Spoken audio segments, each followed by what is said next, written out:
All right, let's get right into it. You've almost certainly seen the headlines flying around about mind-controlled computers, especially with Elon Musk's Neuralink.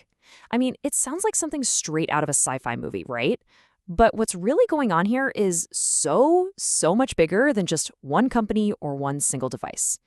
Honestly, those headlines, they're just the very tip of a massive technological iceberg that's been building up just beneath the surface for years.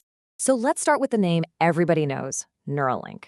Back in January 2024, they implanted their first human recipient, a man named Nolan Arbaugh, who was quadriplegic. And in the weeks after that surgery, he started showing the world what was possible, playing chess, even the video game Civilization VI, all of it controlled entirely by his thoughts, completely hands-free. In the stories, they just get more and more powerful. Take the first ALS patient in the trial, a man named Brad. He didn't just narrate and edit an entire YouTube video using only his brain signals. He was also able to play Mario Kart with his kids. I mean, just think about that. For people living with paralysis, this isn't some cool gadget. It's a profound way to reconnect with their world and, more importantly, with their families. It's truly incredible stuff. But here's the question we need to ask. Is one single implant, no matter how amazing it is, the entire story of brain-computer interfaces? Well, the answer is not even close. The real story here isn't about one invention. It's about an entire ecosystem of technologies all hitting a critical tipping point at the exact same time. So what is driving this moment? Why now? Well, it's not just one breakthrough. It's actually three huge, separate technological revolutions that have been quietly building and are now finally converging. And for this explainer, we're going to call them the three pillars of the BCI ecosystem. So pillar number one is the interface itself. The actual physical hardware that creates that link between the human mind and the machine. And what's really fascinating here is that there's not just one way to solve this problem. You can see there are two totally different strategies in play right now. On one side, you've got Neuralink's intracortical approach. That means they go directly into the brain tissue. A sophisticated robot performs open brain surgery to implant over 1,000 tiny electrode threads. The benefit? You get an incredibly clear, high-bandwidth signal. But on the other side, you have a company called Synchron with their endovascular approach. They go through a blood vessel. Their device, the Stentrode, is inserted through the jugular vein in your neck. No open brain surgery at all.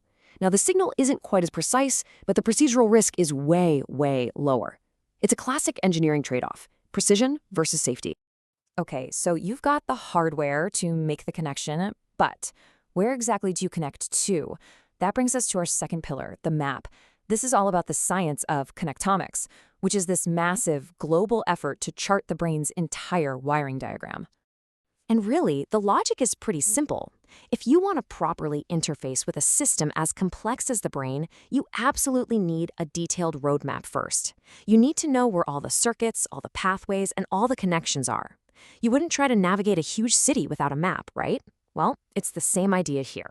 And the scale of this mapping effort is, well, it's just mind-boggling. A project called Microns recently mapped a tiny piece of a mouse's visual cortex, a piece about the size of a single grain of salt. And in that one tiny speck, they identified over 200,000 cells and, get this, 523 times million synaptic connections. Just staggering. This really shows you the progress we've made. We've gone from these abstract, conceptual diagrams to unimaginably detailed, data-rich atlases of the brain. The Flywire project just recently published the entire brain connectome of a fruit fly. And these maps aren't just for academic papers. They provide the ground truth that BCI developers need to target their implants with surgical precision. Okay, so we have the interface and we have the map. The final piece of this puzzle is the engine. The raw computing power you need to translate all those noisy, messy brain signals into clean, digital commands, and to do it in real time. So you might be thinking, why can't we just send all this brain data up to the cloud for processing? Well, it's just too slow, and the power drain would be insane. It would kill a battery in no time. The solution is a whole new kind of processor called a neuromorphic chip. The easiest way to think about it is as a chip that's designed to work like the brain.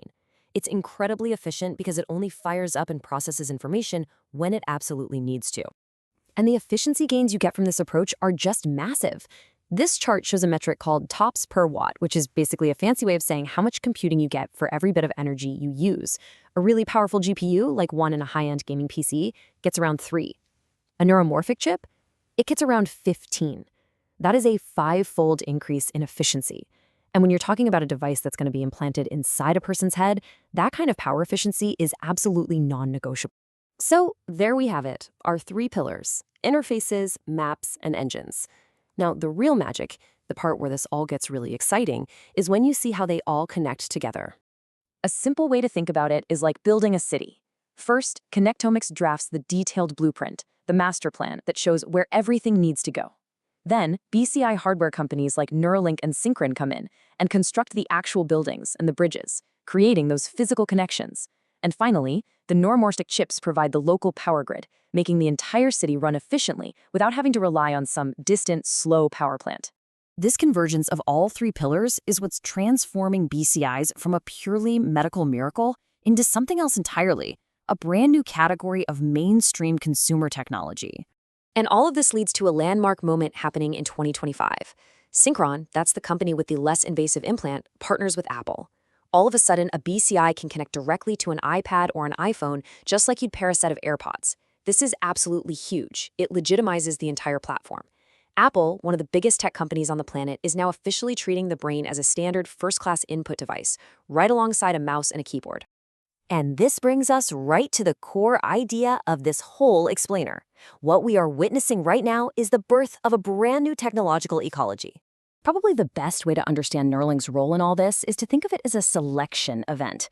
Look, it didn't invent BCIs, it didn't invent connectomics, and it didn't invent neuromorphic chips, but its high-profile, ambitious goals acted like a powerful catalyst.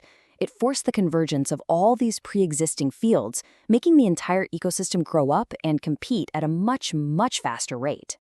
So the real takeaway here isn't about one specific device or one company.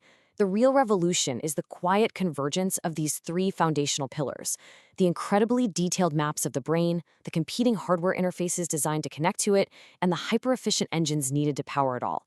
When you put them all together, they're creating a platform that is so much more than just the sum of its parts. This really isn't science fiction anymore. It's an engineering reality that's unfolding right in front of us, moving out of the laboratory and into the living room. Which, of course, leaves us with one final, very profound question. As this boundary between our minds and our machines continues to blur, what will we become?